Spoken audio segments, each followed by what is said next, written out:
Ladies and gentlemen, free people of Sudan, free people of Abyei, free people of Southern Sudan, put your hands together and help me welcoming Uncle Roger Winter.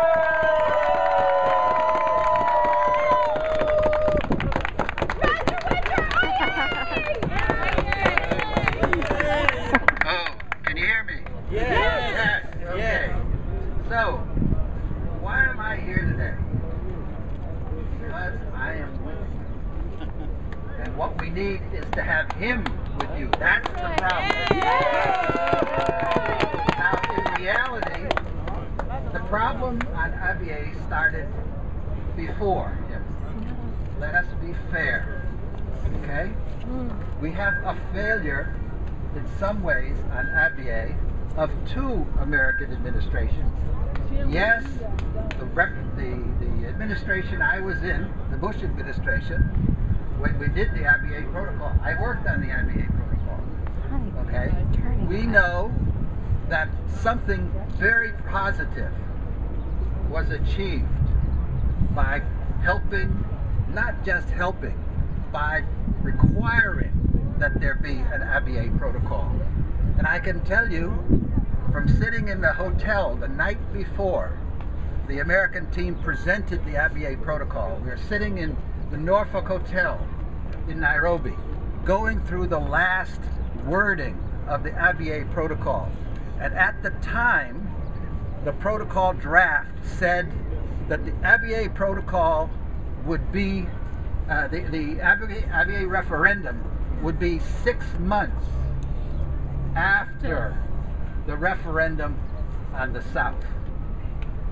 And I said, no. I said, no, that's crazy.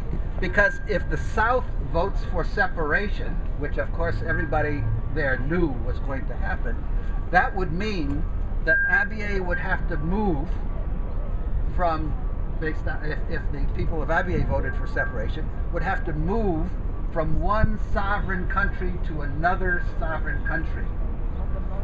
And that would never happen. That's why we needed to have a simultaneous referendum. And yours has been stolen. All right? It has been stolen. No question about it. Now, the truth of the matter is that once the Abyei protocol was signed, both the Bush administration, the Bush administration actually didn't do what it should have done to actually see it be implemented. Now we know, you know very well, that when the ABC, Abyei Boundaries Commission, did their report on the boundaries, Bashir rejected it immediately. What did the Americans do? Nothing. Nothing at all to make it happen.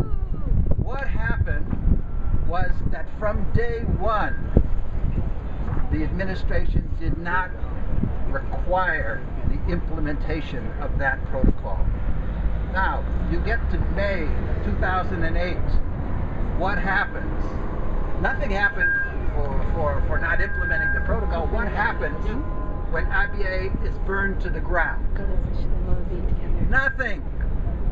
What happened? Who penalized the NCP? Who penalized the 31st Brigade? Nobody. The Americans didn't say anything at all. So you can fault the Bush administration for, while they did a good thing on helping create the protocol, they didn't do anything to actually implement it, unfortunately. Now we come to the current administration. It's the same story, only worse. In my opinion, anyway, I'm talking about my views.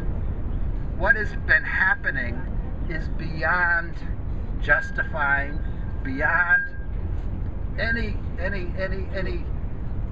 it's almost morally impossible to have happened.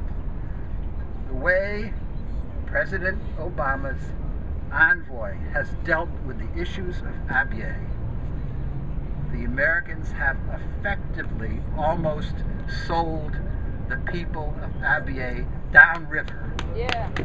Okay, and you know which direction the Nile River flows. When I say you sell them downriver, what you do is you're giving them over to Khartoum. All right? In many senses of the word, at least in my opinion, the problem isn't the Missouriya. There are problems with the Missouriya, no question about it. But the real problem is Khartoum. And what Khartoum does is it pits people against each other in order to allow the NCP to continue to do what it is that they do. All right? So, I guess my point here is that we have almost no time left.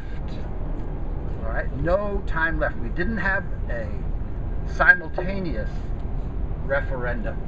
So now what we have to do is appeal to the president. The president is already being criticized for things he's done in a number of countries or hasn't done. But what I would argue is that the president, my president, is headed towards a failure which will amount to enabling a genocide to happen in Abyei.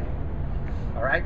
His guy, his appointee, made the situation of a deal impossible. And so that man has an obligation. He has an obligation to change the direction that things are now moving, because he is a moral man. He doesn't really want to be responsible for not just displacing a whole lot of people, chasing them away permanently. He really must not want to be responsible for genocide. And that is where it's headed if he doesn't do what he's supposed to do. Thank you very much. Thank you so much.